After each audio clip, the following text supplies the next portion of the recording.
नमस्कार, प्रदेश एक्सप्रेस में आपका स्वागत है। मैं हूं आपके साथ अंकिता और आइए अब खबरें देखते हैं विस्तार से। परदेसीपुरा इलाके की बंसी प्रेस की चाल में शुक्रवार को रुई गोदाम में अचानक आग लग गई। तेजी से फैली आग ने पूरे गोदाम को पल भर में ही चपेट में ले लिया। सूचना पर फायर ब्रिगेड की टीम मौके पर पहुंची और आग पर काबू पाने का प्रयास शुरू किया। काफी मशक्कत के बाद आग को बुझाया जा सका। फिलहाल आगजनी के कारणों का पता नहीं चल सका है। फायर ब्रिगेड के अनुसार आग परदेसीपुरा थाना क्षेत्र स्थित बरसों पुरानी बंद पड़ी बंसी प्रेस की चाल में मौजूद रुई के गोदाम में लगी थी। भारी मात्रा में रुई भरी होने के कारण पूरा गोदाम पल भर में ही चपेट में आ गया। करीब 10 से 12 फीट आग की लपटें उठी। रहवासियों ने आग बुझाने का प्रयास किया, लेकिन वे सफल नहीं हो सके। इधर सूचना मिलते ही फायर ब्रिगेड की टीम मौके पर पहुंची और करीब 5 घंटे की मशक्कत के बाद 20 टैंकर पानी से आग पर काबू पाया। भाजपा के राष्ट्रीय महासचिव कैलाश विजयवर्गीय ने शुक्रवार को धनतेरस पर अपनी किराना दुकान पर बैठकर परंपरा का निर्वहन किया। उन्होंने गल्ले पर बैठकर ग्राहकों को सामान भी दिया। उन्होंने दुकान की तारीफ करते हुए कहा कि घर का आर्थिक बोझ यही दुकान उठाती है, इसलिए हम इसके ऋणी हैं। हमारी मां इसे दुकान माता कहती थी। पूर्व मुख्यमंत्री कमलनाथ के हनुमान चालीसा पाठ करने को विजयवर्गीय ने नाटक बताते हुए कहा कि हनुमान चालीसा पढ़ना और हनुमान जी की पूजा करने का नाटक करना दोनों में अंतर है। मुख्यमंत्री शिवराज सिंह चौहान ने त्योहार के ठीक एक दिन पहले प्रदेश भर के अफसरों से वीडियो कॉन्फ्रेंसिंग के जरिए बात की। उन्होंने अफसरों को साफ कर दिया कि आत्मनिर्भर महज दस्तावेज नहीं है, ये हमारा संकल्प है, इसे धरातल पर उतारा जाएगा।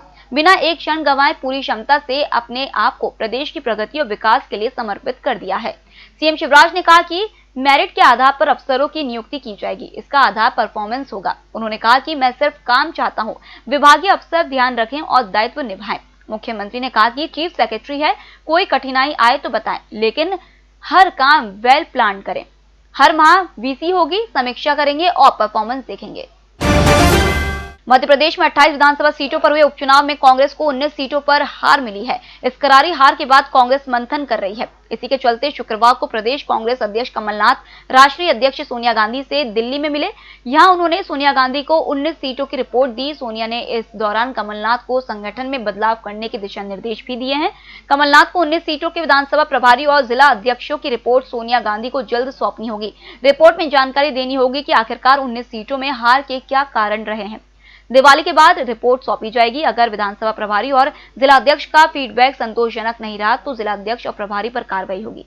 कमलनाथ ने सख्त लहजे में सभी जिला अध्यक्ष और प्रभारियों को निर्देश दिए हैं। बताया जा रहा है कि चुनाव के दौरान अक्टूबर में कमलनाथ द्वारा इमरती देवी पर की गई टिप्पणी से सोनिया गांधी नाराज बताई गई हैं।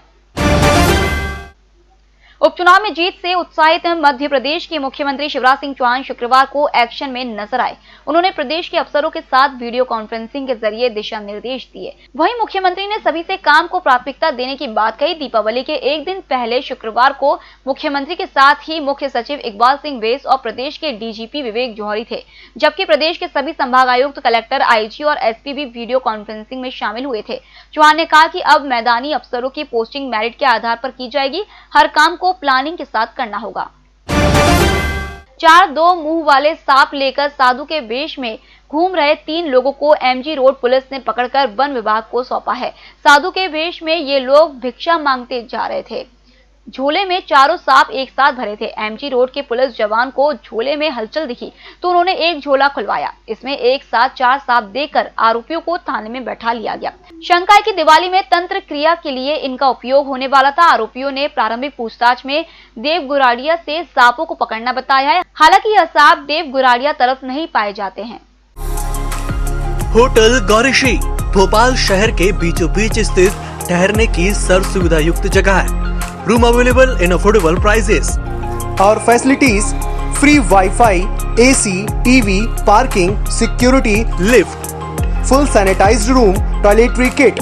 Hotel Gaurishi, hall number 8, Chittor complex, MP Nagar, zone 1, Bhopal. Phone number 7898128620। Indore में कंप्यूटर बाबा के आश्रम में हुई कार्रवाई की जांच जबलपुर तक पहुंच गई है। शुक्रवार को प्रशासन ने बरेला में अवैध रूप से निर्माणाधीन कॉलोनी दीवार और गेट पर बुलडोजर चलवाया। बिल्डर कंप्यूटर बाबा का काफी करीबी बताया जा रहा है। सूत्रों के मुताबिक इस कॉलोनी में कंप्यूटर बाबा का भी पैसा लगा है। अधिकारियों को इसकी जानकारी मिली थी, तब कार्रवाई का खाका तैयार हुआ। हालांकि अधिकृत तौर पर इसकी पुष्टि नहीं की गई है। बिल्डर नगर और ग्राम निवेश सहित अन्य अनुमतियां लिए बिना ही कॉलोनी विकसित कर रहा था। इसके अलावा कंप्यूटर बाबा के भाई को भी नोटिस जारी किया गया है। नोटिस में ग्राम पंचायत की बगैर अनुमति के मकान निर्माण करने का आरोप है। गृह मंत्री नरोत्तम मिश्रा ने भोपाल कलेक्टर अविनाश लवानिया के 2 घंटे पटाखे जलाने के आदेश को 24 घंटे बाद ही पलट दिया है। उन्होंने कहा कि पटाखे फोड़ने की कोई समय सीमा नहीं है, खूब पटाखे फोड़ें, दिवाली महापर्व को खूब उत्साह से मनाएं, कोई समय सीमा नहीं है, बस कोविड-19 की गाइडलाइन का पालन करें।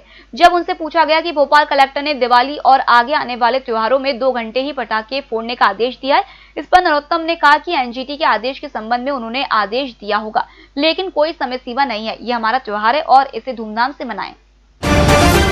मध्य प्रदेश में कोरोना के चलते 8 माह से बंद स्कूल 20 नवंबर से खोलने की तैयारी है। इसके लिए स्कूल शिक्षा विभाग ने विभागीय नोटशीट मुख्यमंत्री कार्यालय को भेज दी है। इसमें कहा गया है कि 9वीं से 12वीं तक की कक्षाएं 20 से 25 नवंबर से शुरू की जा सकती हैं, जबकि 6वीं से 8वीं तक की कक्षाएं 1 दिसंबर से शुरू करने पर शिक्षा विभाग सहमत है। इसके साथ ही स्कूलों के लिए कुछ गाइडलाइन भी तैयार की गई है। स्कूल पूरी क्षमता के साथ संचालित नहीं होंगे। हर कक्षा के लिए बच्चों की संख्या निर्धारित की जाएगी।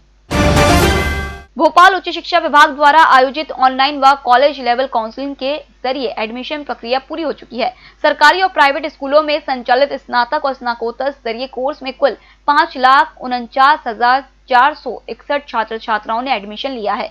इस बार वर्ष 2019 के मुकाबले 13,202 एडमिशन अधिक है। पिछले सत्र दोनों स्तर के कोर्स में 5,36,259 एडमिशन हुए थे। हालांकि स्नातक में पिछले वर्ष की तुलना में छात्र संख्या में 5,914 की कमी आई है, जबकि एडमिशन प्रक्रिया 5 अगस्त से शुरू हुई और 10 नवंबर तक चली। त्योहारी सीजन में राजधानी में प्रॉपर्टी की खरीद फरोख्त भी जमकर हो रही है। दिवाली के पहले 10 दिन में ही 24 करोड़ रुपए की रजिस्ट्री हो गई है। इन 10 दिनों में 3,512 रजिस्ट्री हुई, यानी रोजाना 300 से ज्यादा प्रॉपर्टी की खरीद फरोख्त की गई। खास बात यह है कि अक्टूबर नवंबर में ही 100 करोड़ रुपए से ज्यादा की रजिस्ट्री होने का अनुमान है। इन महीनों में चालू वित्तीय वर्ष में सर्वाधिक रजिस्ट्री हुई है। खास बात यह है कि नगरीय निकाय कर में 2% की छूट मिलने की वजह से भी रजिस्ट्रियां बढ़ी हैं। अब भोपाल स्टेशन पर यात्री एक से ज्यादा लगेज बैग को मात्र 10 रुपए में सैनिटाइज करवा सकेंगे। सीनियर डीसीएम विजय प्रकाश का कहना है कि सोमवार तक यह सुविधा शुरू कर दी जाएगी। भोपाल स्टेशन पर 3 मशीनें लगाई जा रही हैं। प्लेटफॉर्म 1 के एंट्री गेट, वीआईपी गेट और प्लेटफॉर्म 6 की एंट्री गेट पर इन मशीनों को इंस्टॉल किया जा रहा है। इन मशीनों को पीपीपी के आधार पर संचालित करवाया जाएगा। संबंधित फर्म के कर्मचारी यात्रियों के कहने पर उनके बैग को मात्र 30 सेकंड में सैनिटाइज कर देंगे। इस सुविधा को पूरी तरह से स्वैच्छिक रखा गया है। फिलहाल इस बुलेटिन में इतना ही। आप बने रहिए EMS टीवी के साथ। नमस्कार।